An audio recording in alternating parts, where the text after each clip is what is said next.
Welcome everyone to the Wheel Sleeps because we're all tired and Yeah. I literally just flew in from Houston, guys. So forgive me. Dad, I'm exhausted, but it's okay. We're here. We'll read. Yay! Season 11, season 11, episode 3. Episode and crunchy, yummy chapters. So hopefully we do it justice. I am on that sleepy boat. I was actually in bed. We've been chatting about recording tonight all day. So again, no excuse, but I was in bed and I went to check my phone one last time and I saw messages between Chris and Alan. And I was like, Ian, you dumbass. I got all excited to be in bed by like 8:30. And I'm like, I got to get out and put clothes back on. I was sitting there listening to the chapters like early, and then I fell asleep and woke up and was like, all right, well, I'm restarting all of this. Nice. Of course, like Wednesday night, I got like 5 hours of sleep. Thursday night, I got like 5 hours of sleep. Friday, I was on the 6 hour sleep, and then on the plane. No, I was on the plane. Didn't get in until 3:25 in the morning in Houston. So they're back an hour. So, and I didn't get back here until 1 o'clock. So, it was bachelor weekend. Don't tip me with a good time. Optional, I'm about to say. I got the T-shirt on, and then we've got a blanket. That's it. You don't know what I have. Oh wait. Yeah. Nice. I had to take the gag out and everything. I was like, oh, they're not going to hear me with this. Is it black one or a wall or pink? Bright red. Bright red. Okay. Cool. Yeah, lots of teeth marks. Yeah. Anyways, fun times. Yeah. We got a new patron. So, what? Somebody's still supporting us. People are still supporting us. Yeah. I don't know if did I check out Mike M. Mike. Did I shout him out last month? Okay. We were like in and out of recording. I couldn't remember if I shouted him out or not. So Mike M. Last month was crazy. Welcome. And then voted on by patrons. That's voted on by patrons is the other person that joined. So nice. This episode's for you. This episode's for both you guys. You guys rock. If my internet gets glitchy, as you can tell, new backdrop, new place. Not in a new house. We're staging my house to sell it. So I've now staged an office. So / it's where we're storing boxes. So as time goes on, this office is going to get smaller and smaller and smaller as more boxes fill up, which will help with acoustics. So that's nice. Yeah. So you got that going for you. So you can see the giant stack of boxes. Yeah. What you're selling. Those are all books, by the way. So, So I literally was doing the same thing earlier. I was like, I'm going to move the boxes of books from the garage up to the office. As tired as I was like, I'm going to get it done. And then I went and started looking at how many boxes of books. I'm like, we don't have enough space in this room. And then I remembered I got rid of 2 bookcases. I'm like, damn, that's what happened. Yeah. Yeah. Initially, I bought 2 storage units or a storage unit, and I was going to put them all in storage. And then the storage got super crazy for no reason. So this is the only book I haven't packed because I told my wife that we're working on this. So in the middle of it. It's not packed. Even though I do audiobook, I don't even open that one. So it's still there, just in case I need to flip through and reference something. Where are you guys at with the Cosmere? For the Cosmere, it's still Elantris. We took like a really long break and rearranged stuff. We didn't record for like I don't know, like a month or something like that. It was pretty. Wow. It's pretty crazy. We're recording now. We recorded last 2 weeks in a row, so we're back on it. We're still in Elantris, about a little over halfway through. Man. And then we'll start the Way of Kings because this is the Way of Kings. Yes. Which Starlight 5 comes out December. So does it? Wind and Truth. Starlight 5. You'll get that for Christmas. It's right before Christmas. Adding it to the list. Yeah, it's actually nice having a shelf in the background so I can get whiskey available for recording. So I don't have to get up and go all the way elsewhere. Yeah. How are the people doing in chat? We haven't heard from you all in a while. I mean, He hasn't been here, so Yeah. hopefully y'all are all doing well. Last week we took off because I can't remember why. Because you couldn't make it, Chris. Yeah. I think. Yes. Yes. Yeah. How many And then we're doing people- Monday because Chris can't do the next two Tuesdays. So we're going to try to do Monday again next week. Sorry, and we're back guys. on the Tuesday train. It happens. Yeah. Life happens. Life is life, and it's all good. Yeah. It really is. Trying to think. We saw each other, Ian. Yeah, Ian came and watched my kids. I got a call for help. Yeah. Last week. Yeah, Ian came down and was a babysitter for me. He drove down to Richmond to babysit my kids. Oh, that's awesome. Yeah. Well, like it was one of those things. Like I was talking to Ian, like just like we were just shooting shit, and he was like, yeah, I'm really stressed out because like we have this preschool orientation, like parent orientation on Thursday night, and we haven't been able to find a sitter for it. So I guess we're gonna have to like divide and conquer. And I really wanted to be there for it instead of my wife. So I was like, yeah, I guess we'll have to draw straws and who gets to go. And Ian's like, dude, I'll drive to Richmond and watch your kids. I was like, done. Yeah. Get your ass down here. I mean, I had nothing. I'd have been sitting around playing Fortnite. I had nothing planned. If I lived closer, I'd offer more often, like I said. But Was you know, that keep me safe? in there is Debatable. I could keep kids of all ages alive. No problem. They'll certainly be safe. And his kids are cute, so they are. They have that factor of like you want to be near them because they were super easy. Yeah, my kids are easy. This one, you know, literally the youngest one will like pull out her doctor kit and just start working on you. I feel like that's the middle one. Or middle. That's the middle one now. Middle one. Yes. Yeah. My youngest one will talk your ear off now. Oh. Yep. We talked about trains and mostly trains. Yeah, Tom's the train. 2.5. Exactly. He shouldn't be talking that much. No, you have advanced children, dude. He can already count to like 30, and there's all his ABCs, and he can actually identify letters. We didn't teach him anything. He taught himself. Like we have like little alphabet crackers, like alphabet cookies you get at Trader Joe's, like little cinnamon. They're really good actually.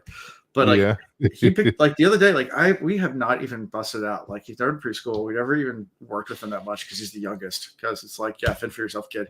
And he is. Well, I'm sure you noticed this. The older two, I don't know that they're intentionally trying to help him, but when he's talking or pointing stuff out, if he gets it wrong, they'll be doing something else and they'll correct him. It's not ugly. They'll just be like, no, that's a blah blah blah, and he'll go, oh. And then he'll say it correctly and then move on. So he's learning from them also. Yeah. But yeah, so it was something like he pulled out a letter and I was like, it's an R. I was like, it is an R. He's like, T. I was like, where the hell did you learn this? You're 2.5. Like I turned to my wife, I was like, are you teaching them alphabet? He's like, no, I haven't worked them at all. I was like, yeah. And he pulls up a picture of you now and goes, dark friend. Daddy, pretty much chopped liver. He's gonna be your next brain surgeon, so go ahead and tell your brother to send the books. Let him start reading early. Let him start reading it out. He's a good kid. They're all good kids. But yeah, so that's my kids start school tomorrow, so that's another fun thing. So we're getting ready for first grade for my oldest, and then 4-year-old preschool for my middle one. So first grade, the start of like real school. Yeah. So that should be fun. I'm looking forward to it. This weekend was just getting ready the house to sell. So we did lots of projects. I installed some light fixtures. I did some plumbing. I took a faucet apart and put a new faucet in. And it takes forever to like undo like the old faucets. Yeah, and get them all out and everything like that. But once I cut the water off, I found it was a lot easier just to get a metal blade and a sawzall and then just cut the things out. It took 2 seconds. I was like, yeah, all right, I'm done. Like, time to put the new one in. Power tools for the win. Wash your finger. Yeah, I'm good. It's just so. That and having to do electricity with still keeping the circuit breaker on, just hoping that no one flicks the light switch. So my youngest walked in the room. I was like, "Get out! I don't trust you." Anyways, that's what's going on. So, Ian, how have you been?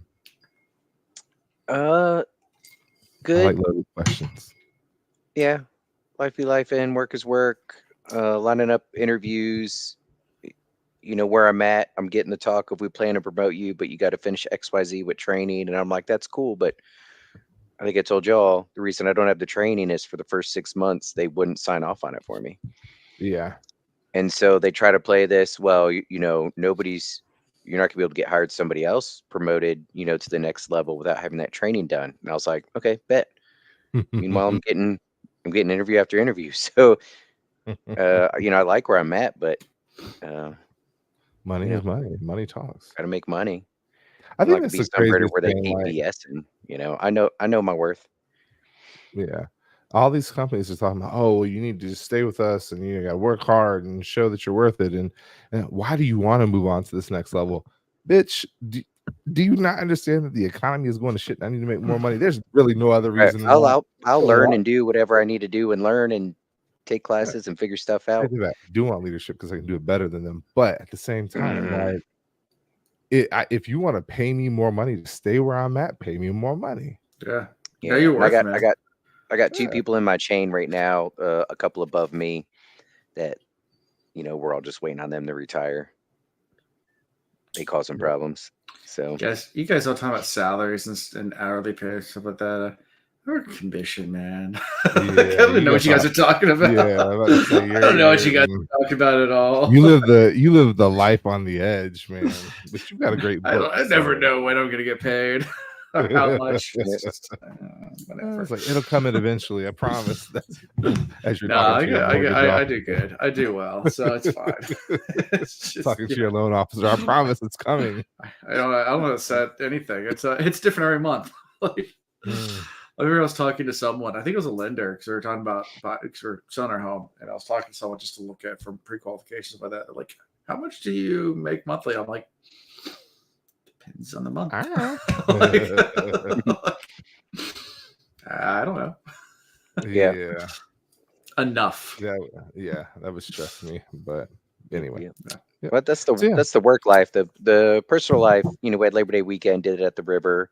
Most of the same family that we do beach week with, minus a couple of people. So it's like one more last hoorah, getting everybody together. So that was nice. It sucks that Virginia's gone to August school. Like, I know everybody's like, yeah, we should do it. I'm like, no, after Labor Day, that is our thing. Right. It makes summer feel really weird when they're in school in August. Yeah. And then you go to school for 2 weeks, and then you take off for a day. Like, and that's not disruptive at all. No. Right. No. Right. Let's start in the first week and have a holiday. Yeah. My kids are going to private school, so yeah. Well, they stuck to the script. Stuck to the script. Yeah. So we're starting tomorrow. Yeah. Like I said, I came back from a bachelor party for our friend Alan Hinton.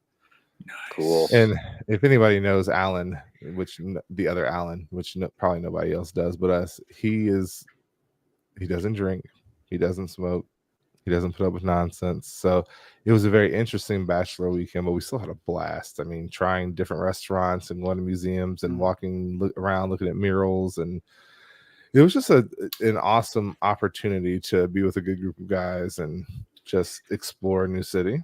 And he loves. Yeah. Mm-hmm. I was gonna say it's probably nothing like my bachelor party. No.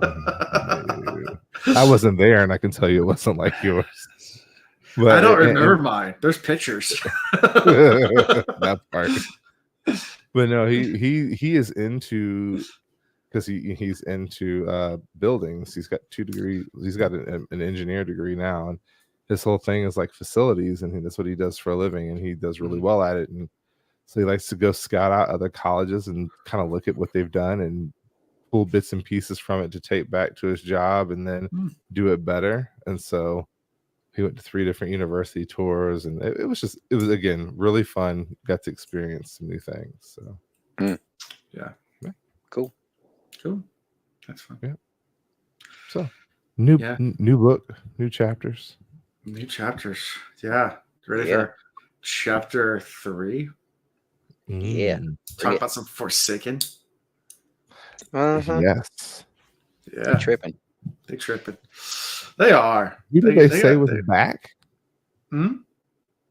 Who did they say was back? Like, I was like, what? He's back? How is he back? Shamiel? Yeah. I thought he was gone.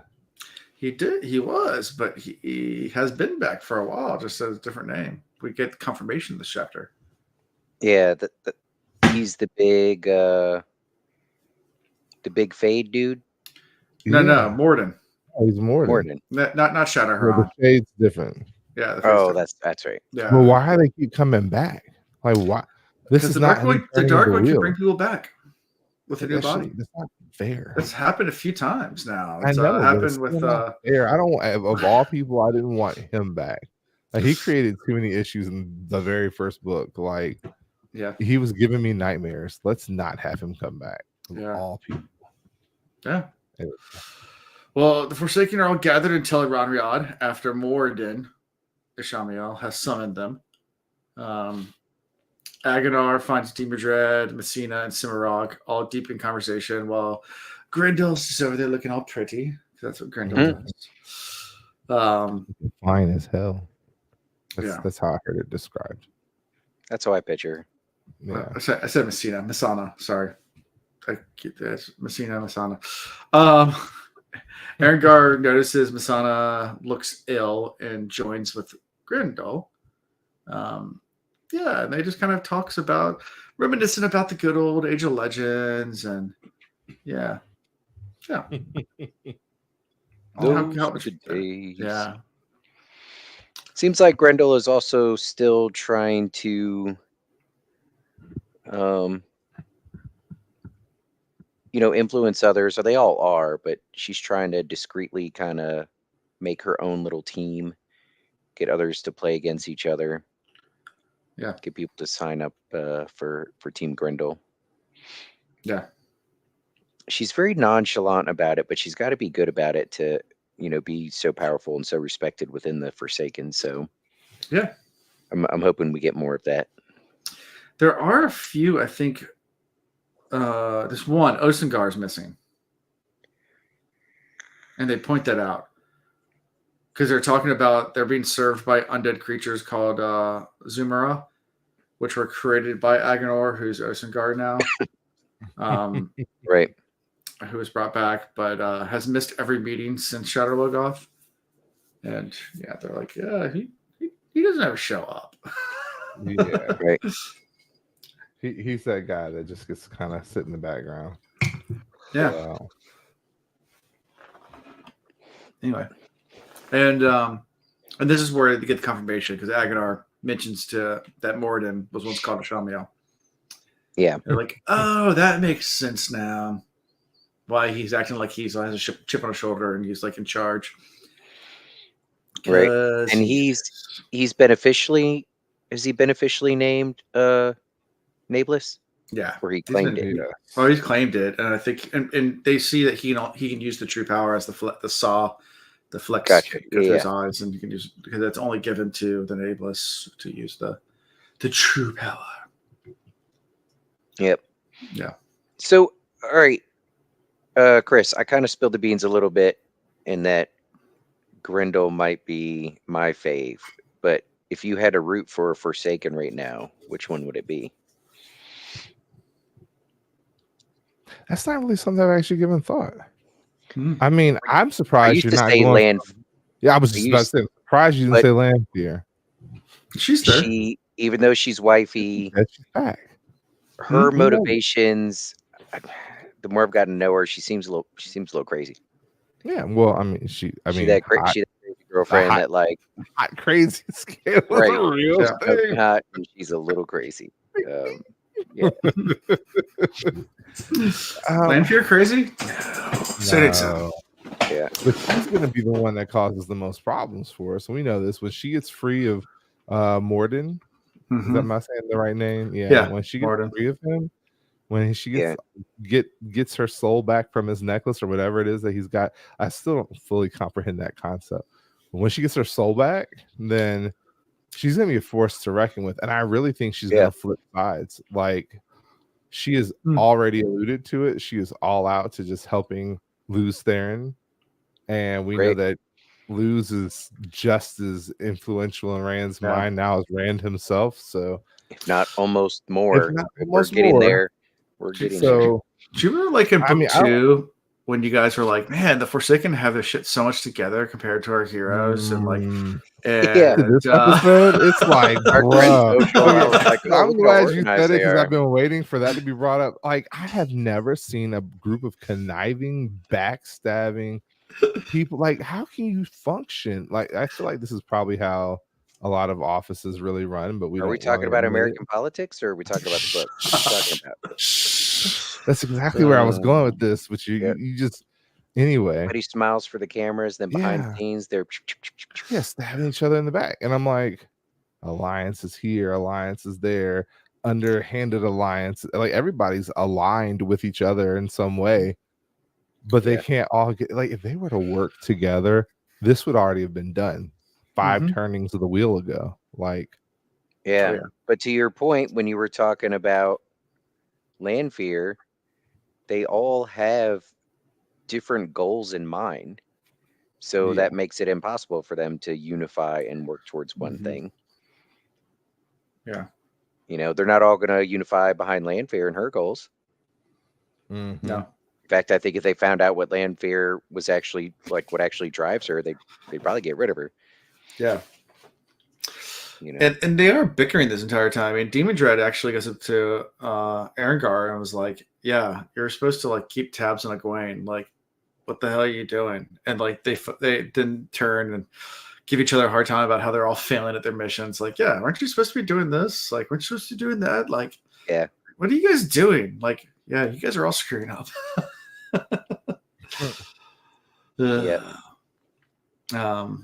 I'd like to get some chapters following Demon Dread a little bit more, and Semirog. We still don't know diddly about Semirog. So yeah, they're not a lot. Yeah. I'm waiting for a couple more of them to die. Like I just, but like really die. I need finger blasting. Like that's how we're gonna get rid of these people. Right, we need more finger blasting. I have a feeling they're talking about Samuel being back, right? And they talked about how he died. I don't think he's back. They announced. I thought they were talking about him being back. That they said Mordin announces that Samuel seemed to have resurfaced. But then there's also conversation that somebody may just be using his name. Yeah. Right. Because he got hit with balefire. Like he shouldn't. He got in my understanding of it, he can't come back. Now, could be completely wrong. Correct me in the chat. Can he come back after balefire? What did he get hit with? That was balefire. Oh, like finger blasted? Finger blasting. Finger blasting is the best. Yes. Finger blasting is pretty cool. Yeah, he did get hit with the balefire. Wait, what were we talking about? Oh no, did Samuel? No, Yeah, Samuel got hit with balefire. Was it Samuel that did? Yeah. No. In Shadow Logoth. No, it wasn't balefire. He got taken by Seanchan. Or no, oh, that's right. You're right. No, he's taken by Seanchan. You're right. It's the other one that got killed with balefire. Ravine got killed by balefire. Yeah. And there's no conversation about Ravine coming back. So and Bale got killed by balefire. Bale in the Senate tier. Moraine did that. Just balefire the crap out of him. That was way back when. Yeah. Yeah, Samuel did not get balefire. Yeah, Mash and Dark. Yeah. So I mean, this whole chapter really, there was enough like fun things happening, but nothing like, oh my god, it's about to go down. Like it was just confirming a lot of what we already know. We know that they've got people in the White Tower. We know that their goal is to manipulate Egwene, and they've done a phenomenal job of it. Yeah, I feel like they've also created a little bit of a monster. I think this is going to backfire on them in a big way now that Elida's got a hold of her. I think Elida, I'm going to keep going back to Elida is going to end up reuniting the White Tower, and they are going to pay for the fact that they've allowed Egwene to learn so much and then learn that much more under Elida. So, yeah, and that's their goal, is to keep the White Tower divided. I mean, that's one of their main goals they talk about, and because they're convinced that the White Tower is about to fall apart, but they're also worried the fact that Egwene's captured now, that it might actually end in the reuniting of the tower, and they're trying to figure out how to stop that. Yeah, They're getting worried about what Chris thinks is going to happen. Mm-hmm. I don't know if that's a good thing that you and the Forsaken are thinking alike there, Chris.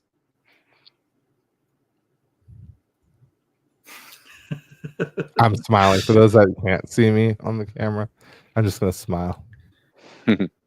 You know, I did the last time I was at Jordan Con. I did say certain words, and we'll leave it at that. Yeah, but Morden decides to go ahead and stop the argument. He stepped in. He's like, so first off, this whole like super cool. So I do like him. I do think that his new cool blue eye thing, like where the power is clearly flowing through him and he has full control. That's gonna be a problem. I feel like that's gonna be the way the Dark Lord enters the world, like through his eyes. Like I think he's just gonna take over his body. Interesting. Something Now, like that. now, do you guys remember when Morden and Rand met? And Rand? Mm-hmm. Oh, how long ago was it? How many books ago was it? Was it when Crown of he Swords? was So book 6. just no? I don't No, know. remind It us. was at the very end when they were in Shadow Logoth and he was hunting Samuel. Okay, I was gonna say I do remember him Yeah. meeting him in Shadow Logoth, but And I they don't tried to remember fight at the what- same time, and their streams crossed. We talked about Ghostbusters. We did a whole thing. Yeah, about that's right. Right. And his head swam, and like also you saw double, and Yeah. yeah. Which Streams more of crossing. that head swimming stuff happens in later chapters. The little ripple that I'm wondering what's going on in the world. This book is getting very exciting. We're only a few chapters in, so Yeah. But he definitely shut that shit down. He was like, "Look, I'm gonna tell you when Rand is gonna get taken out, and better yet, I'm gonna be the one to do it. I have a plan. I have a plan. I have things in the I think works." his plan was to turn Rand, not to take him out. Correct. I think if I remember correctly, I don't know if he's changed it at this point, but that was wild. No, but he's kind of playing downplaying it, like Rand's mine to take care of. And then you have all the little backs that, no, I'm gonna get Rand. No, I'm gonna get Rand. Yeah, I'm gonna get Rand before he gets Rand. Yeah. And then everybody's like, well, we gotta find the rest of the Quindiar. He's like, I know where they are. Rand has them. Like, get Rand to break them all for me. Like that's the plan, seals. Guys. He's got the rest of the seals there. Start figuring out where he's been so that we can find the seals, because he's not gonna take them with him. Like he probably stashed them. Yeah, that would be crazy. That'd be exactly what Rand would do. They're hard to move. I mean, well, and then he's like, good source of water. It's they don't travel fast or land. Seals. Oh my gosh! It took me a second to figure out what the heck you were saying. He's been tipping in the Gosling, the 151, the Gosling, the black seal. Yeah, the black seal. Usually on this show, Alan is not the funny one. And this is a typical show. So there you go. I'm just kidding. That was a good one, Alan. Don't they wrap this up? Doesn't he wrap it up by saying, oh, by the way, I want Perrin and Matt dead? Oh yeah, he even makes like cool holograms. I forgot throughout the conversation they were having that they were actually in Talon Riyadh, which is weird. Like, you would think that at some point somebody would have run into this whole little group and been like, like Egwene or Elaine, or I mean, they all travel Talon Riyadh all the time. One of the wise ones. Yeah, somebody. Yeah. But no. So they've got much more. They don't even really seem to have better control of it, because their dresses flow and change color, and like they seem to be amateurs at using it, but they're good enough to hide from people that have been using. Well, I guess arguably they've been using it for thousands of years. So shame on them for not having better control of it then. But and they also, I mean, Morden also points out that like there's Trollocs and Myrtle that seem to be, or someone's disguising themselves as Trolloc and Myrtle, Trollocs and Myrdral. And either that or they're moving without direct orders of one of them. So he also orders them to be tracked and figure out like if there's any movement of them outside of the blight. Oh, we like, know who's doing that. Patton Fane. Okay. Like we haven't talked about him forever, but that like we said in book 1, he's gonna be an issue. If you want to know who the dark friend is that I'm really cheering for, it's been the same one since book 1, Patton Fane. I mean, he annoys the bejesus out of me, but if I cheer for him at all, as I think the Forsaken and Morden and everybody are so focused on Rand and now Matt and Perrin, I think they're blind to the effects Patton Fane's going to have on everything. Yes, I completely Which agree. is crazy if we think about the development of Patton Fane from what he was to what he is now. You know, the effect of the dagger on him was huge, right? And kind of turned him into what he is. So if Matt didn't F with the dagger early on, then Patton Fane would have never got his hands on it. And turns out we might need Patton Fane to disrupt what the Forsaken and all the or bad maybe Matt are needs doing. to get that dagger back. Yeah, I'm not interested in Dagger Matt anymore. I didn't like him. Yeah. Well, at the end of the meeting, Morden shows us the Forsaken. Pause. Before Matt, now that Matt has the medallion, he's got all those memories. Maybe Dagger Matt won't be so bad. Like he's got a lot more advantage now. Oh, maybe. Give him that power with the tactical genius, and he might rule the world. I mean, that's kind of like saying, you know, if the right person who is good enough can master the dark side of the Force, then they could do good things with it. And there is some legit power to the dark side of the Force, but I don't know that you can. I don't know you can touch it without getting jacked up. Touch the dark side. Well, if you go to Extended Universe, some Star Wars EU, non-canon. They don't go. Yeah, but they don't go deep into either side, and that's more of an example of instead of the light and dark side of the Force, you're tapping into the Force in general. So you're saying the dark don't go deep? Well, but even within those that lean too far to one side, it's hard to tell the difference between them and somebody and like a Sith Lord. Yeah. You know, for those that dabble too much in what's considered dark. Yeah, I know we go everywhere. Tangents are nothing. Star Wars intersecting wide. Oh, Star Wars always intersects wide. We called naive Anakin like episode 2. I mean, yeah. Teenager Anakin. The really annoying one. Yeah. Exactly. So let's see. At the end of the meeting, Morden then shows the Forsaken appearances of Matt and Perrin and tells them to pass the faces amongst all their followers. And kill them. Oh. Kill them. If they were more effective, if they had communicated better in the past, yeah, they would have killed Perrin and Matt much easier than what's going to take now. Like, they're forces now. When they brought it up before, they did this showing images of, but they couldn't really tell who they were. It's like, that's true. Maybe they didn't have enough info on them, but it was like a very vague showing. Am I remembering this right?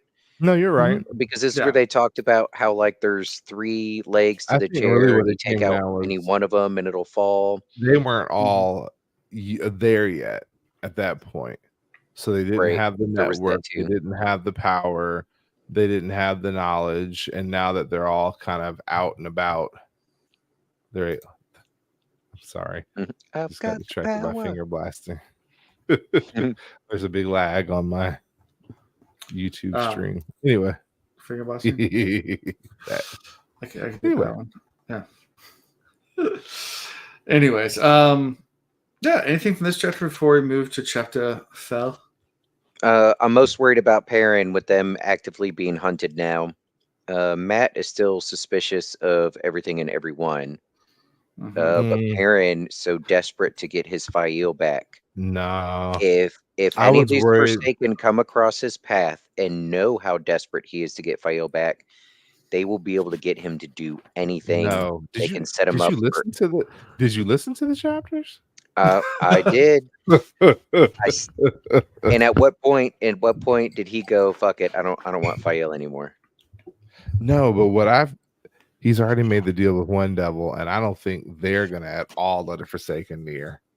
Like, though the Seanchan, and I know I'm skipping ahead, but whatever. Welcome to the Will Read. No, that's fair. Though the Based on what we're saying. Seanchan have goals for the land, they also want to get rid of the Forsaken more than anybody else. Like, that is their only goal in life. Yeah. Outside of taking back Otter Harkwing's land or whatever. Like, they want to get rid of them too. So I think Perrin's actually in the great spot because, you know, again, he sold his soul to a different group of devils, and it just so happens that Rand's doing the same thing. Just so happens that Matt's kind of doing it too. So yeah. I would have been on board with you until the chapter we're about to discuss here. So I could pick up what you're putting down. Yeah. Okay. I think it's 4. All right, chapter 4. So we start with Perrin and his little group, and they're waiting for the Seanchan to do some negotiations. So this is where I fell asleep. Mm-hmm. That's how I wake up and I'm like, Perrin, rewind. What? Rewind. Yeah. And I was like, I really need to rewind because the first half of this is just like all staging. Yeah, true. I mean, Berlin and Nora, they're there. I'm most intrigued about Berlane now and what her relationship with the Seanchan might be. Because we find out that she's related to Arthur Hawkwing, which we might have already known, but I guess it never really clicked that this might be a thing when the Seanchan come along. Mm-hmm. This is the first time I went, oh.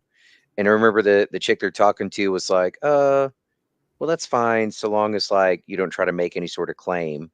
Yes. And as long as you're not trying to make any claim, I actually think cool. the higher ups might think you're a pretty cool toy. Yeah. But Berlane's like, I don't really care what you do, but my place where I'm from that I'm in charge of, you ain't gonna fucking touch it. Yeah, no. And we ain't gonna bend the knee to nobody. No. Yeah. So, as a matter of fact, I could challenge the daughter of the Nine Moons. It's kind of how I felt like she was coming off. Right. If we need to fight right now to make that crystal clear, like, we'll do that. You know what also became really clear to me is that Perrin might end up with 2 wives. Like, I never before thought it, but after this chapter, he seems too interested now. And I'm like, are we doing that for all of our characters now? I think Matt would be the only one that will have a one woman now.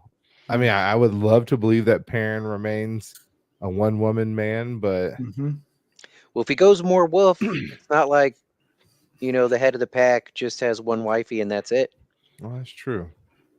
He'd be making pups all over the place. Yep. Right, well. But they have a little. Okay, wait. Alan's trying to go in order. I'm gonna just talk about what I think is awesome. How about the Seanchan knowing full well what golden eyes are? They know, and she's baiting Perrin a little bit to come out and say it. And she's watching his response. She knows. Perrin's got to know that she knows, but he ain't saying it. But she knows. Am I wrong? Alan, get us back on track, then we'll get to that. Yeah, we'll get to that. We'll get to that. We got to talk about how Aram's dismissed, and he's just like sad about people. I admittedly missed that part. Yeah, Aram gets dismissed. He's like, "Can I come too?" He's like, "No, you're too crazy." Yeah, but gotta be careful about that. You know what I'm starting to think with Aram? Remember early on when I was like, "Don't turn your back on Massima. He's gonna become a problem." No, that's Aram. Maybe not to the same degree in the same way, but he's super eager. He's super enthusiastic. He's in love with Fael. Very devoted to Fael. And if it gets to the point where he either feels like he's not being included, or if he disagrees with the way Perrin's going about it, he's gonna go off and do his own thing, and it's gonna be trouble. Yeah, I think whenever it happens, it'll be a scenario where it's like you almost can't fault him, especially if Perrin keeps pushing him away and tossing him aside like this. But it's going to be trouble. Yeah. And then we get to the next scene where Perrin pulls the rock and you smell that? They're like, what? Oh, there's people coming. What? How'd you know that? It's like, Don't worry. Don't you hear the signs? They're making little bird calls. That's how I know. Right. And again, as this is going on, Chris, the Seanchan lady, which I don't know the name, Alan might fill us in, is paying attention to Perrin and catching on that he's hearing things, noticing things ahead of others, and she points out the golden eyes a couple times. So, oh yeah. Well, she comes up and asks him right now. It's like, "Who are you?" She looks at him. She's the golden eyes. It's like I'm Perrin of, I guess of the Two Rivers, and she's like, "So you raised the banner of Menethred?" And she's like, "Yeah," that kind of thing. It's like, "I'm glad you didn't call yourself the Wolf King." And he's like, "The Wolf King? Why would I do that?" And she's like, "Oh, you're not familiar with the prophecies?" He's like, "What prophecies?" She's like, "Well, when the Wolf King carries the hammer, the final days are known, and when the fox marries the raven, the trumpets of battle are blown." What, she blew the trumpet already? He's about to blow it again. Yeah. Yep. And he is wearing his hammer this time, right? He showed up in hammer. He showed up wearing the hammer. Yep. So remember before we were talking about how like we're excited for the world to expand and get to know about prophecies from other people and across the world because they all carry different bits and pieces of it and they're all slightly different. I mean, that's exactly right here. I'm like, oh, all right, we definitely need to team up with Seanchan just so I can get more chapters, like hearing them explain their prophecies and stuff. So yeah. He's like, "Damn, I'm in their prophecies too." Meanwhile, he's like, "I don't care about none of that. I just want to get my wife back." Okay. Yeah. He's like, "I just want to get my wife. I don't care about any of this prophecy crap." Yeah. But that's dangerous though, because there's just too much in this world that's about those prophecies. So yeah. And Seanchan then turned to Perrin. He's like, "Well, who are you?" And she, answers, even though they said that she wouldn't talk. She's like, "I am blah blah blah Pendragon." And they're like, "Oh, you're related to Pendragon. We're distant cousins then. That's cool. As long as you don't try to claim the throne, and then we'll kill you. But otherwise, cool." Like they all draw their line in the sand, and that's when I'm like, that's what I said. She hit back with, "That's also fine, as long as you don't try to mess with me and mine." Yeah, at all. It almost felt like a chick who's the one guy you would sleep with. John Stamos. What? Did we just become best friends? Yep. Maybe a little bit. There's tension there. There's tension, yeah. It's more like the scene where he's accusing him of playing his drums and they start fighting. I don't have that clip. I thought about that one too. Best friends. Yep. Yeah. Excuse me. Sorry. And there's more talk, and they even talk about the Daughter of the Nine Moons, and like, who's this chick they keep on talking about? Yeah. And I think it's just so funny. It's like all these worlds are kind of crossing in different ways, and they're all the Taviran are involved in one way or the other, and the others don't know because they don't freaking talk. All the magic in the world, you can literally travel to see each other. None of you have any idea what's going on with the other, which I mean, I think it's semi-intentional at this point on Rand's part, but at the same time, come on, do better. The girls are talking; they know what's going on with each other for the most part. Yeah, why can't y'all? It's a guy's issue. Yeah, and then Perrin also does the sniff again, like, "So I told you to bring only this many people. Like, what are you talking about? There's like all the guys surrounded us." Like they're like, "Yeah, but you have people too. We have reports that you have people all around us." Like, all right, touche. All right, so let's go. We good then. Now we're here. Obviously, we don't trust each other. We're good. All right, cool.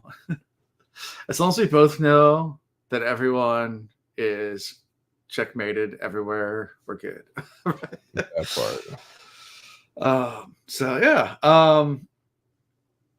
But they have a very tense conversation, just about everything and about forming, trying to figure out a way to take out the wise ones from the Shido, and that's what this whole, thing's about. This meeting, and they want to get access to Forkroot. A lot of it. A lot. All of it. They're like, we have to get permission for that, and it would take a lot of time. And Perrin's like, no, I got that figured out. We'll step over there. Well, yeah. Why didn't he start with this? Yeah. He's like, yeah, Ashman, man, I we'll got a step over plan. there. Like we got this. We're good. Just And even then, they're like, you mean your ice? Like, they have trouble saying it. Ice said die. they're like ugly words. Yeah. And then their friend on the side. It's not Aes Sedai. We don't send Aes Sedai here at work. We skipped over a vital part though. The What's that? badassery of the Two River folks when he stuck that branch up in the air. Uh-huh. Yes. I was like, he's like, oh, see, look Look what I can Yeah. do. over 300 Basically, yards. their little demonstration that we don't want to fight, but if you You decide might to have fight, warriors, you're but I not have you're people not that gonna. Yeah, the You're person not gonna walk that's where the away. Aes Sedai is like. I was like, so I see you have Aes Sedai with us, and like one of the demonic goes, "There's no Aes Sedai doing that. That's not an Aes Sedai." That was the wind. Yeah, was we when the got wind men, came. we got men that can channel, bitches. They're Yep. like, uh-oh. Yeah. Oh shit. Yeah, that whole thing, that flex. Well, they Yeah. say the women like to say BD energy. That's what Perrin Yeah. had. And It was like, a good how much- demonstration. it's like we can't convince our uppers, and parents like, I got that too. It pulls out a letter and hands it to her. It's like, go ahead and read This this. is the part I'm talking like, why didn't he just? I mean, I guess it worked out better the way you did it, but you probably could have done that a little bit sooner. What was the letter again? It was signed by Saroth, saying whoever holds this has Just- permission to do whatever he and- wants from any Seanchan. Yeah, and answer to me only Yeah. if you got questions, but you Mhm. let them do what they want. Yeah. Yeah. And they basically looked at it and they were like, "This is the seal. This is authentic." Well, How we much were do you gonna need? not do it because we didn't like our odds, but now we kind of have to do it. Yeah. So And said, I guess we're partners. Like, yeah, I even said, like, you surprised me a lot. Like, I Yeah. can't remember exact Mhm. words. Like, everything about you does not make any sense to me at all. Like, right, Yeah. It's a man and trying I to am get back to his compelled woman. to acquiesce your request. This is a man that does not cheat. And because he does not cheat, he's going to do everything within his power yeah. Yep. to get back to his So, what do you woman. think about this strategy with the fork root? I mean, what do you think? It's a bold strategy, Cotton. Let's see if it pays off for him. A lot has to go right for it to work. And from what I remember, it doesn't exactly taste good. So It's bitter. I'm not sure how they think they're going to pull it off, but it could work. Yeah, maybe. It's going to work. It's Taviran. Okay. Because that came into conversation too. Yeah. If any of our main characters was going to like drug thousands of people, I would have put my money on Matt. Matt is not have- actually becoming a shining star. I have to say that out loud because it surprises me every time I think about it. Matt is the most upstanding of the group right now. Yeah. When we I'm sure first they'll all started have this their book- moments, but yeah. When we first started this book, it was like, oh, that's scoundrel. And now it's like, he's such an honorable man. Like, Yeah.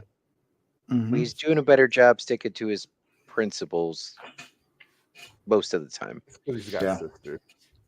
It happens Yep. when you have sisters. Yeah. True. 'Cause they Isn't it keep- minty? I think it is a little minty. That's I what don't know. she I can't remember how fork it tastes. Yes, it was is. described. It is Mhm. minty. Okay. But it has a distinct taste. Mhm. Anything, I mean, we end this chapter with them like, okay, fine, got a deal. Pretty much. It's Yeah. super uneventful. Yep. And then we get to something strange in the neighborhood. Who you gonna call? Apparently Fail. Chapter 5.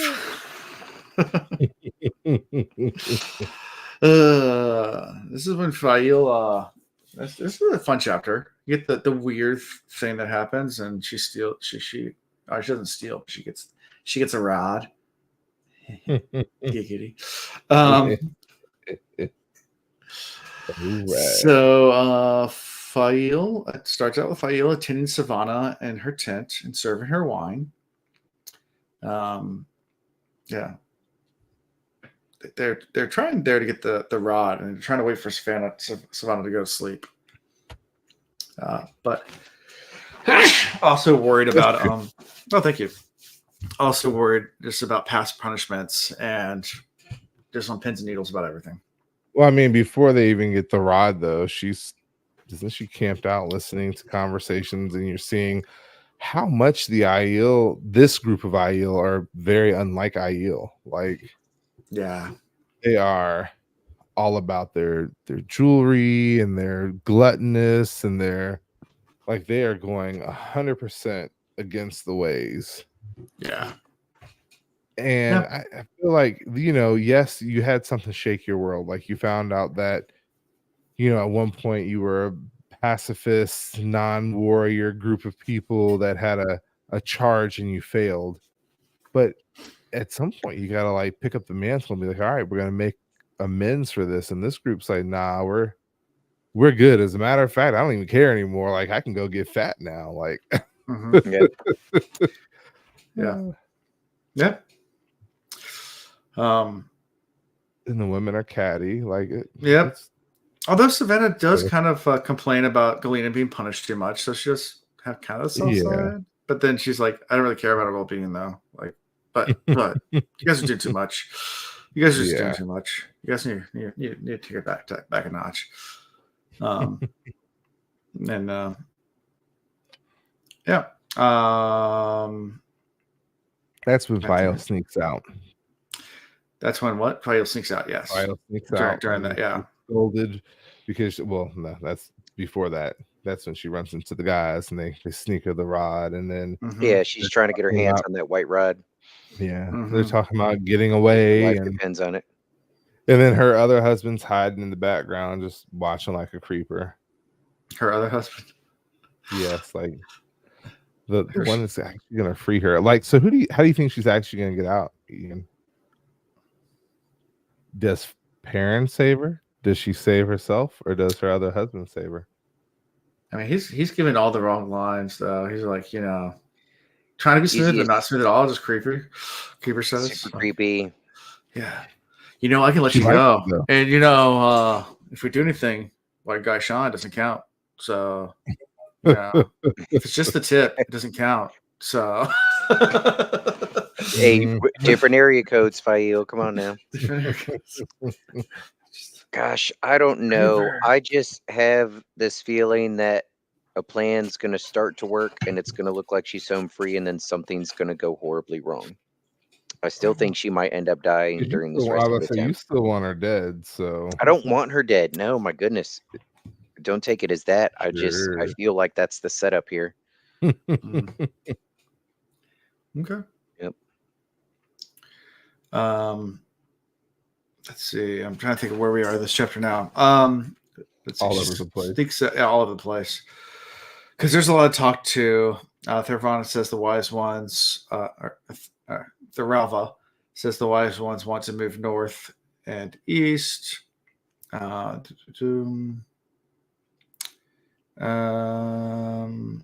about Rand a lot. This is the conversation with Thoralva, Galena. There's a lot of little nuggets in there, but not a lot being talked about. She goes on and on. Savannah goes on and on about Rand, and they talk about how Couladin wasn't. Obviously, he's dead, so he wasn't the Carcon. But at the same time, correct. And Savannah means to force Rand to marry her. It's kind of her plan. They don't like. It looks like her support is waning for sure. Oh yeah. Well, I mean, they had a whole group go out to Rodian. Yeah. Like, I mean, and the point was made. She's like, A, he wasn't in charge. B, you're not in charge. You put yourself in charge because you're speaking for him. But that's until somebody actually decides to like take up the mantle. And of course, she's like, well, why didn't anybody tell me this is going to happen? Well, because we don't have to, bitch. Right. Yeah, she's a little cuckoo. Well, then I asked myself, like, why are they leaving her in charge? And the truth is, it's got to be somebody. Somebody has to be. but Mhm. they've definitely been turning gears behind the scenes to get out from under her. So who's in charge, Savannah or Tharava? That's not The Forsaken. Savannah's fair. Yeah. yeah. Probably. Savannah thinks she is, but she's not. Yeah. Yeah. They talk about she talks about going back to Viridian but she hasn't got permission to go. So they talk about that too. They're like, Right. traditions have been all broken at this point anyway, so why don't we just Go anyway. do what I want? Do what I want. It's like, but you're not a clan chief. You can't do anything. And you're a widow of one. So like that doesn't give Go you right. retire somewhere. Yeah. and that's while this is going. That's when Fael's like, I'm bouncing. Yeah. She's like, I'm gonna wait. Give it this moment for me to get away. Yeah. Yeah. So she gets out, and as soon as she's like out walking towards, I guess, the place where she's going to get the rod, there's like this crazy, like 3 waves of ripples that go through the entire. That's how it sounded. Oof. Oof. Oof. But like where their bodies like felt like they're about to dissolve, like literally just like. At one point, Ian, you were saying you felt like the worlds were kind of, the multiverses were doing this, and now I'm like, in some areas, yeah. Like, I don't think anybody's using a power that's doing this. I think because even the Dark Friends made a comment about the wheel, or what did they say? Darn, the quote was there and it left me that fast. Essentially, that the pattern was doing weird things. Yeah. Like even the patterns was interfering with their plans. Yeah, you feel like they say like it feels like their existence was almost like that didn't exist anymore. I mean, I've been that drunk before. We wake up the next day, and like I'm like, did I die last night? Am I still alive? Like I don't know. I have to go check real fast. My ghost, I don't know what's going on right now. The chakras are aligning. Yes. Yeah, but it's now I've had those experiences, especially in college, like where I get blackout drunk and then wake up and not have a hangover, and then you feel like, okay, I died. like this is not a hangover, but your head is very spacey. Your body feels light. It's like you're settling back into this world. Yeah. But there's no hangover, and you're like, something's wrong. Right, like, I'm not alive. Breeze is extra chilly. Like every sensation is. One day, I had that experience once. It was a weird experience. It happened because I was at this convention, and somebody gave me just like candy, and I ate it. And it wasn't candy. You got to be careful doing that nowadays. Yeah. You got to check the source. Stand-up guy. I mean, I trusted the source. Phenomenal guy, and he did not lead me wrong. I just wasn't ready for it. I wasn't ready for those shrooms. No. He wasn't ready. Wasn't ready. Yeah, the shrooms hit different sometimes. It's it was a gummy though. It's gummy. So this is the weed gummies. Those are fun. It's like, so since it became legal in Virginia, like my neighbor, they're like in their late 70s, 80s, early 80s, but they're like super hippies from the 60s. I mean, they still live life like that. And as soon as it became legal, they're gardeners already. Like, but the husband and wife garden a whole lot. They have the most massive marijuana tree.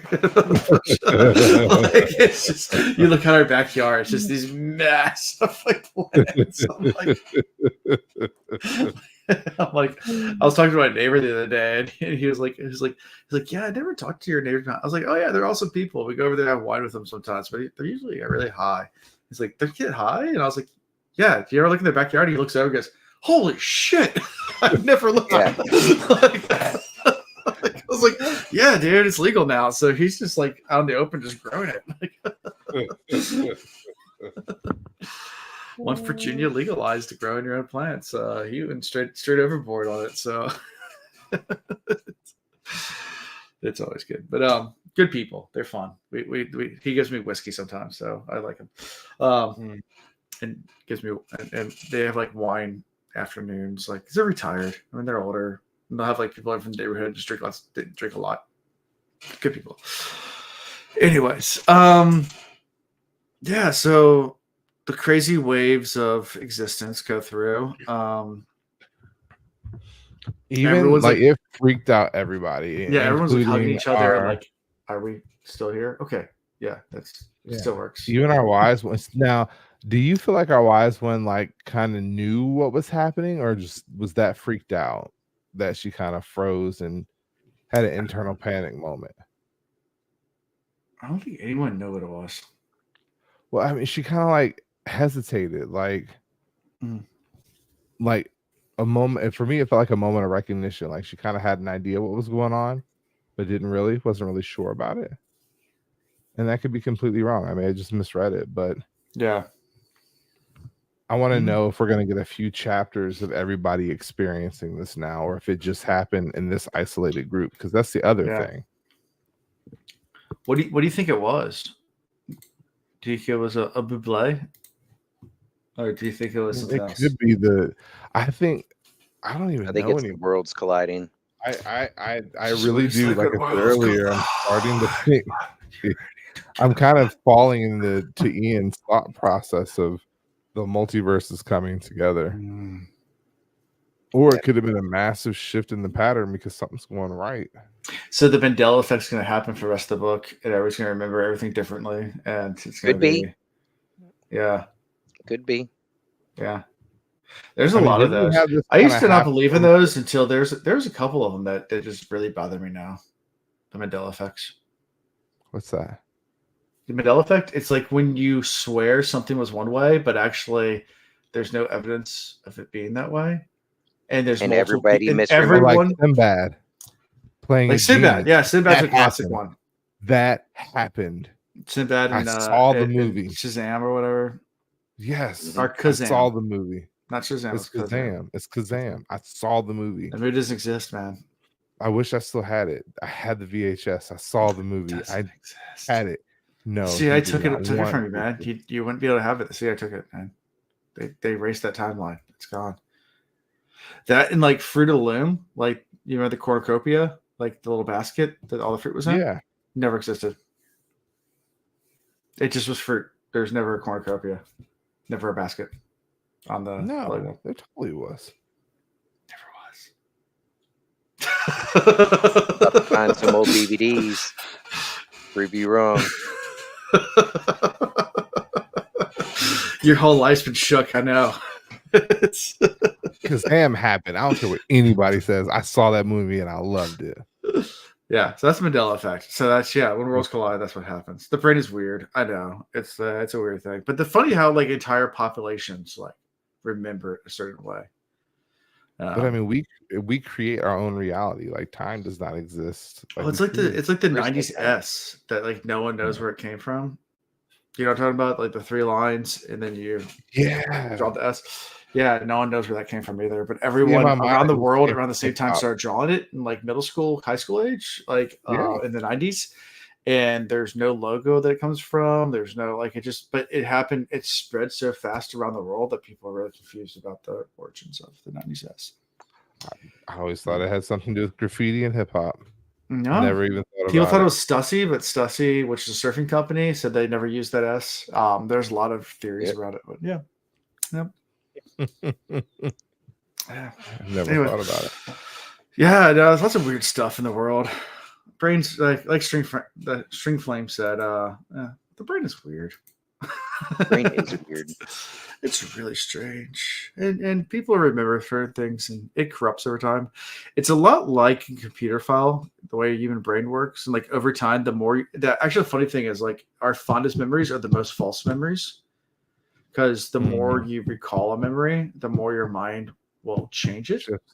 Yeah. Like, so if you have a memory and you haven't recalled it in years, and like you recall it once more, it's probably pretty accurate. But if you keep going back and remember that memory, like years later, it's not what happened. Right. it's We like all a create our corrupted own file. realities. It's changed a little bit every time you had to It's recall so it. funny. It's like one child taught it to another child, and it just And that's why half the stories we're telling here are probably fake, because I think they're real, but I don't know if they actually happened or not at this They're point. based I don't on a know true story. what is real. What if I is told you a what story. is? Do I exist? I think therefore I What am. is existence? We're all part of one singular dream. Yeah. Anyways, so all that happens. Those crazy waves, and then she gets the oath rod. So it's cold to the touch. And then she realizes she has no way to pass it on. Yeah. Ain't that about one? Like that, you finally achieve your goal and you have no way of passing it on. Yeah. It's like U.S. men's track. They did good this year. No. We're not going to do that. This year, they balled out. We have some issues with passing the baton. We do, but this year they balled Yes. out. They did a phenomenal job. We're going to leave them alone this year. All right. Yeah. Luckily, once the The baton time is before that, so yeah. freaking fast that Yeah. but they're not the Yo, cleanest the at that. women's 4x1 though, that was phenomenal. That was a show to watch. Yeah. That was Their almost like, baton why was passing anybody was else racing? correct. I watched my wife we were watching a lot of Olympics, and I turned on sailing because I sail a lot. One, the commentator was horrible.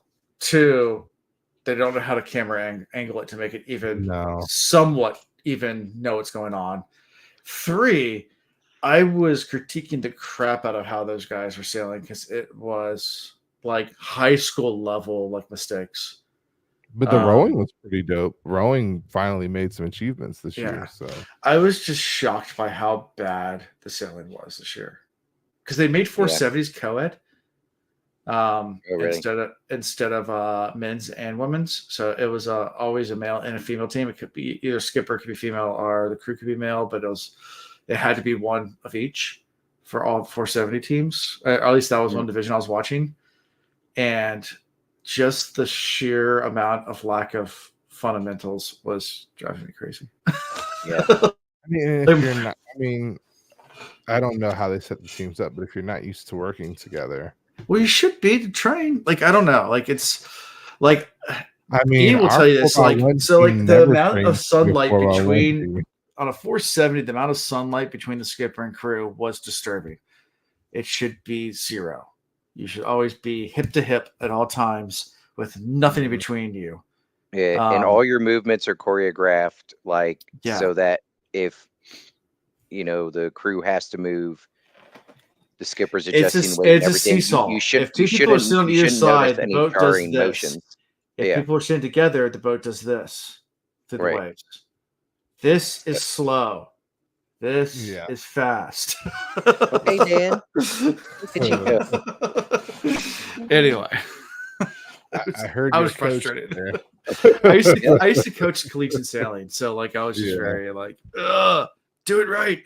Anyways, and I'm sure Happy was saying the same when she was watching sprints. So she was a little bit, but at the same time, she also got annoyed with me. I getting frustrated with the TV. We turned it off because I was like, I can't watch this. And plus, the commentation was horrible. Like, this guy's going to do something that I don't know what he's doing. Like, okay, I'm just. You got to tack. You got to jab. Just put it back on track and field. We're good. I don't need to watch this. It's a shit show. I don't even know who won. Probably New Zealand. I love all the coverage they gave to the throws this year. It's like heaven. Yeah.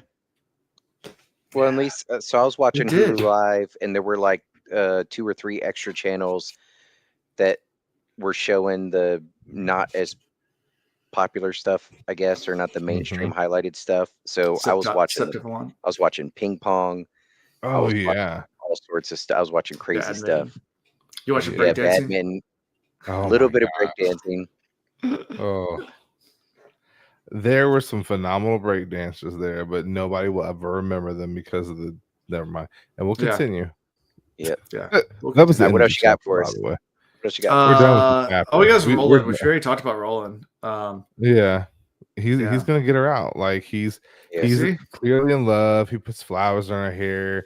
He messes with her like you need to stop doing what you're doing. It's not gonna do you any good. But I'm gonna get you out anyway, honey. Like we're gonna make beautiful babies together.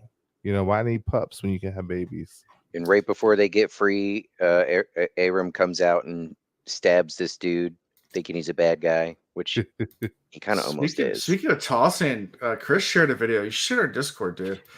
Chris went to a Highland competition, and how much weight was that you threw over the 56 pounds. 56 That pounds? was But just how high up there? Just straight up in the air. Straight up and over the a little over 12. So it was 12 feet? It was about 12 and 3 inches, 12 and 4 inches. It was an okay toss. Like I'm working upwards to like the 14s, which I think is where all the big boys are. Okay. So still throwing like almost 60 pounds over. Yeah, when for my 12 first feet time high. ever doing I it. can't do that. For my first time ever doing it. And so I went Saturday before last. I went to do a grip strength competition, actually. So I'm now part of the U.S. arm wrestling, National Arm Wrestling Association, because the gym that I'm starting to train Highland Games at also does grip strength competitions.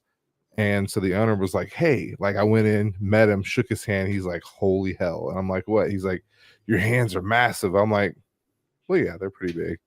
He's like, I have this grip strength competition. I'm like, okay. He's like, you're going to be a part of it.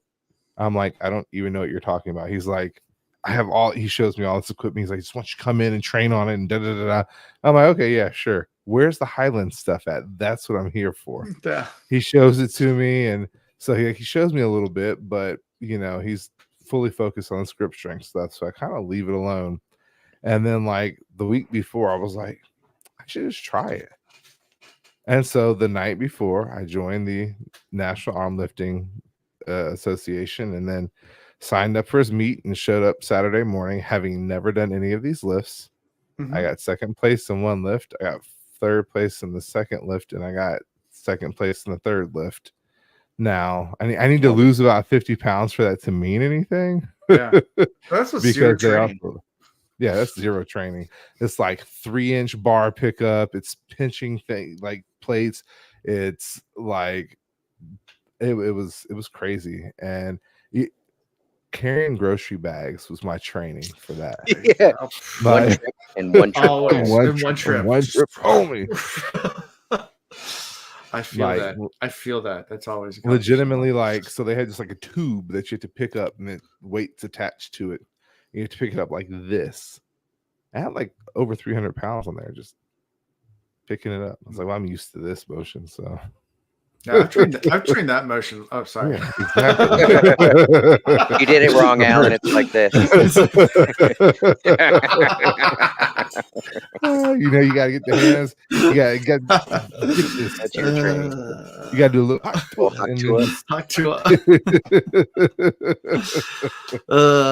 good time. So yeah, Roland tries to get her out. Then Thera discovers the oath rod's missing, and she files like, "Fuck." Now I will say the one video I didn't send you guys was me throwing a light hammer. Okay. And so the big guys are throwing it about 75 feet, and I was throwing it 66 without any training. So you get there. like not so you have like B standard, A standard, and you have pros, and the pros are throwing it like 75 feet. So like between 65 and 75, and I'm already up in there. So I'm like, hey, I'll probably get a pro card in March. Nice. That's pretty cool, man. I'm gonna come watch you compete. With your beard, they're gonna pull you on. Yeah. I don't have. I tell you what, with my back, I was looking at the exercises you're doing, lifts you're doing. I would crumble. I can't test that. Ian came by, like I said last week, and he sneezed and he couldn't walk. So you know how I put my back out this time, Chris? How? Getting out of the car. No, I got a cramp getting out Instead of of the car this morning. instead of turning both legs out and climbing out like I You should, I tried to- slid one yeah. leg out and then did this little twist getting out, and my left leg said "fuck you," and I just went to the ground. Yeah. Yep. And it's Fun times. been very rough since then. We're about a week into it. It's getting better. Like I didn't full on blow it out, but this weekend was That rough. sucks. And the military still won't do anything for you. VAs paint me pretty good, so eventually they'll cut me open and fuse stuff. Eventually. Yeah.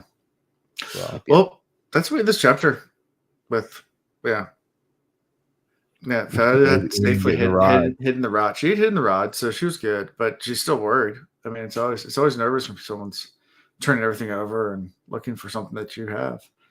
Yeah. So should be all right. Should be good. But will she have them all searched? Will she like? That's the real question. I got away from the cops more often than I got caught.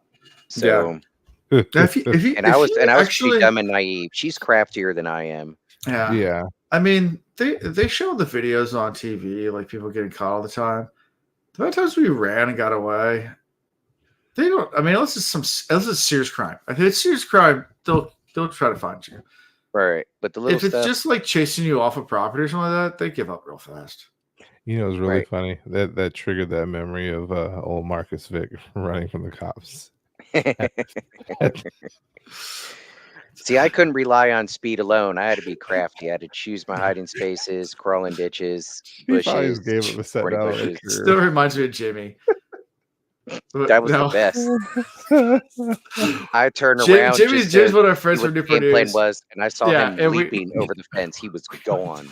We went to a party up in Williamsburg with William Mary people, and like all different, like most of them from Northern Virginia are from really well-off families, so aren't used to bad news like mentality, Newport News mentality. And the cop lights flashed, and Jimmy was gone. And track star. And after like the cops left, because we didn't get a ticket or anything like that, we talked our ways out of it, and the cops left, and everybody's like, "Where's Jimmy?" I was like, "Oh yeah, he's been gone." Like, he's a couple miles away at least. He ain't coming back. What about his car? He'll come back for it. Maybe. Jimmy's like, nah, bro. It was gone. That was hilarious. Just uses me as his ladder now. Like, nice. It's a good cat. Good disrespect. Disrespectful. Alrighty. All right. Favorite character. It's been a pleasure. I don't know. I want to say I like how crafty Fail is being, and she hasn't broken yet, even though she's afraid of it. So she's a runner up. But what's her name? The one, Perrin's second wife, Berylane. Berylane. It's becoming more and more impressive. Like she hasn't given up on capturing Perrin by any means, but she's put a pause on the game to be fair to Fail. And then that in and of itself is a flex. I think she's going to have a much bigger role to play in all this than I initially thought. Yeah, I really, with the scant clothes and the trying to draw Perrin in, I really thought she was going to die much sooner than this. But now I'm like, I think she might actually have some relevance to the story. Yeah. Yep. Yeah, at some point, Moraine's going to come back. So Moraine gets my favorite. Yeah. Sure. Since you picked Berylane, I'm going to have to go with whoever the Seanchan lady is that Perrin was talking to. Yeah. I think even though Perrin is denying all this, I think she sees what's unfolding here. Yeah. She sees Perrin for who he is. I thought with your name this week, Let's Roll, I thought you were going to pick Roland. Oh, no. The Creeper. No, that was not a shout out to him. That was just that we're getting. That was a shout out to himself. It was he wanted to get rolled. He wanted to get rolled tonight. That's what it was, right? Yeah.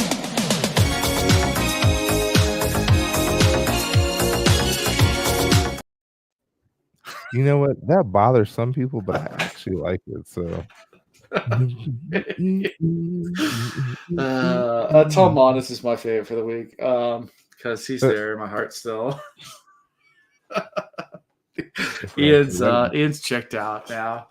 He's done. He's done for the night. So next week we're doing 3 chapters again. Ooh. 3, 6, 7, 8. 1, 2, 3. Yeah, 6, 7, 8. I'm trying to get to the names, but my internet's not working because I'm in a different room where the internet's weak here. 6, 7, 8. A slave in a razor. A stave and a razor? It's stave. Sorry, that is a T. Sorry, a stave and a razor. That was an L. It's late. I've been drinking, and that's I wasn't really gonna comment. small letters. A stave and a razor. There is a little. Let me stop. Anyway, stave and a razor. Stave and a razor. Anyway, a cold. I'm sorry. Looking at it on a little electric scooter. I listened to the first 10 seconds of that chapter. It was like, and Matt. I was like, whoa, stop too far. A cold medallion. Oh, and dragon's eggs. Interesting. Dragon's eggs. Dragon's eggs. We haven't had dragons in this story yet. We've had dragon-like creatures. We have the dragon. What do you mean? Is this the Red Game of Thrones Elf 4 crossover? is the dragon. Oh, are they talking about his babies? Maybe. Mm-hmm. Has he seeded more? Like, here we go. No. Avienda is gonna randomly give birth. Be like, what? Mm-hmm. Yeah. Yo, what if they all come out like talking Scaly. and using the power? Mm-hmm. Yeah. So I'm waiting for the fast forward moment. Like, are we going to get a point where the books jump 10 years ahead again, and the babies are like part of the war? Yeah, I thought early on that might be it. That it wasn't necessarily I Rand. remember The you saying offspring. that. That's why I'm like, I don't know if we have the time for that now. I mean, unless, like you said, there is some sort of great leap. An immaculate perception. Or like, if by the end of this book, maybe we get a false ending where like a lot of main characters die and everything, only to do the fast forward, 20 years in the next book or something like that. Mm-hmm. That could happen. Yeah. The kids raised in exile, to hide their powers and identity. Yeah. And by exile, they'd be like, if we're considering the multiverse thing, and like, through the veil, somewhere else, My cat's using a litter box. Oh my god. Sometimes sometimes small body, such a nasty smell. Need to watch that cat food. Change the diet up a bit. Yeah, so how you can be found is at thewillreads.com. It's our website. It's cool. It has stuff like links to like Patreon and stuff. Get merch. Get that merch. Get that cool merch. Get the cool Patreon. Find the Discord. Go join. Find the social media that I don't ever post to anymore. I'll start again, guys. I will. One day. One day. Social media's gone to the wayside. Like, social media is just so annoying. I don't get on it anymore. I don't do any social media anymore. So it's so hard for me to even I don't do X or Twitter. I don't go on that. I don't go on Facebook. I don't go on any social media. I watch videos. So I'll watch videos and that's it. I'll go on YouTube and watch YouTube shorts. Pretty much. That's it. That's all I do. Anyways, that's about all I got for this week. So until next time.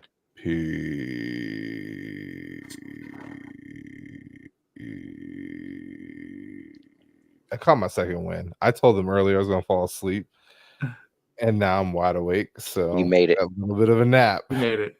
Okay, bye. Thank you for watching The Wheel Reads. Until next time.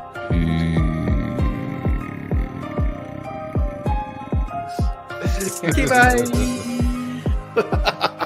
Get your Coast Guard certified life-saving device ready and strapped on. Sure. Oh, where are we doing tonight? What kind of strap on you talking about?